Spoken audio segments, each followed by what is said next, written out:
Rattlehead 50222 here, guys, a stirring reviewer, and today I'm here to review the song Kingmaker by Megadeth. And first of all, I gotta tell you that if you have not heard the song, shut this video off, look it up right now, because if you haven't heard it, you're really missing out. I really think that this is Megadeth's best work in a long time. Those of you that know me know that I bashed Super Collider, and you know, I just expected better from them. They're the most talented musicians I know. I mean, you know, that I grew up with. You know, they're like family to me. So, you know, I'm one of the old school fans. You know, there's a lot of new school fans that started listening to them when the In-Game album come out in 2013, and that's cool. That's awesome. I'm glad they're getting more fans, but it just was disappointing. And you know, not that it was bad music. It just wasn't. It just seemed like Dave Mustaine and Chris Broderick were absent as far as just Dave Mustaine singing. You know, I just felt like it could have been better. That's all, and that's all I'm going to say about that. But Kingmaker, guys, bravo fucking oh, really impressed. I've been listening to it since 12 o'clock. Couldn't stop. It came out today, the May 18th, 2013, 12 o'clock on Twitter. And Mary Beth 33, and it's, you know, like I said, what is it? What's 4 o'clock now? You know, so it's 4 straight hours of me jamming to this song, and I could listen to it the rest of the night, people. I'm really glad that they decided to put out another song. Now, I was stoked. I was going to buy the album regardless. I could care less if it was another risk. I'm a Megadeth fan to the core.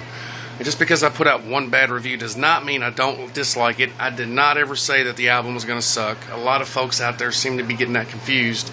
Never said the album was going to suck. I just said that song sucked. I didn't, you know, in my opinion, it wasn't that great, you know, period. That was the bottom line. Never said the album was going to be bad. So, for those of you that thought that, you're wrong. That being said, I am super pumped about this album coming out now. There's a lot of naysayers out there still. I can't believe that. You know, listen to the song, and you know, if you're going by just Dave Mustaine's voice or whatever you're doing, even his voice rocked in this song. So I'm not sure what you can find wrong with this, unless you're just a diehard Metallica fan that wants to dog something. I really think they went all out. You know, they got as thrashy as they could be. I know it's a different time. You know, they're not going to be putting stuff out like Wake Up Dead and stuff like that, you know, and that's fine, because as long as they carry the name Megadeth well, you know, it's Dave Mustaine's band, so he can do what he wants to with it. But I'm a firm believer in, you know, you got a fan base on one type of music, stick with that type of music. I know going this way and that way's got you more fans, but in my opinion, you stay true to the ones that made you big. So that's just my opinion. You know, it's like assholes. Everybody has one. And like I said, guys, if you haven't heard this song, you know, I don't know what you can find bad about it. The lyrics are fucking cool, man. The drum work's really cool.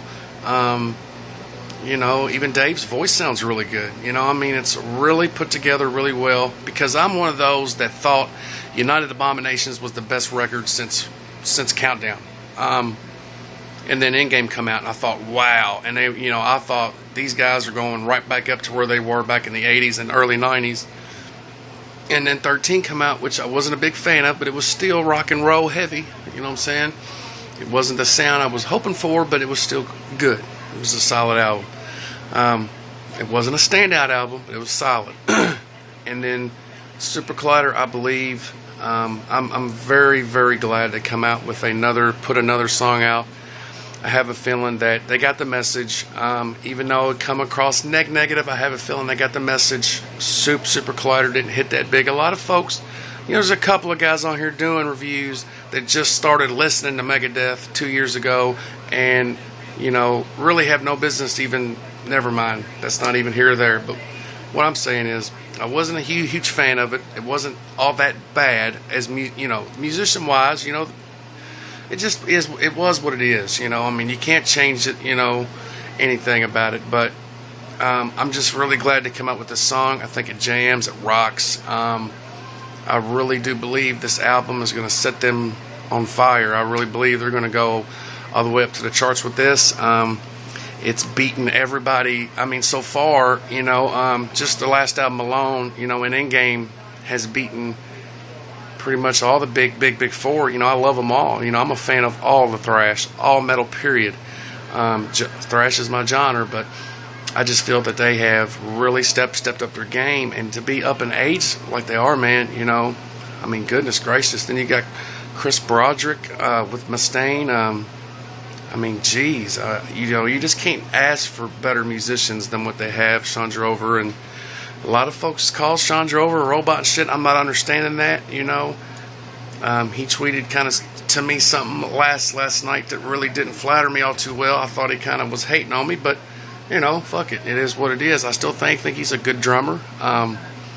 You know, for those of you that want Nick Menzies, these guys are older, man. You know, they're not going to be able to jump up and down. Lars Ulrich ain't doing it anymore, and he can't do it for 2 or 3 hours. So, for those of you that want a fucking monkey on the drums, kill that, man. You know what I'm saying? They're still making good music, dude. Period. So, and for all the naysayers that are saying they're slowing down, this, that, and the other, okay, they're not making Wake Up Dead anymore, but they are making records, man, and they're coming out with them consistently, and they're consistently going on the charts, and they're doing really well. So, you know, to all the naysayers out there, you know, I mean, that's your opinion, that's fine, but, you know, you need to open up your eyes a little bit, open up your mind to the fact that Dave Mustaine was a part of Metallica. Get over that shit. You know what I'm saying? He squashed it. Why can't you know, especially fans that just started being Megadeth, you have no idea even what you're talking about. So I grew up to these guys, so I kind of have an idea, you know, at least about Ellefson and Mustaine. You know, I mean, I don't know a whole lot about Broderick and Drover, but I know they're excellent musicians, period. Especially Chris Broderick. He's a monster on the guitar. I've never seen anybody like that in my life. So, Megadeth-Kingmaker, the shit. I am really pumped for this album. I do believe it's going to be a landmark album for Megadeth. I will buy it the minute it comes out, June 4th, folks. People can say what they want about the artwork, about anything else. You know what I'm saying? I mean, just because that I thought they had one not so good song doesn't mean that I won't be the first one in line to buy the damn album, because I will be, at least here in Louisville. So that being said, Rattlehead 5022, the Stern Reviewer, out of here. Thrash on, everybody. Have a good day.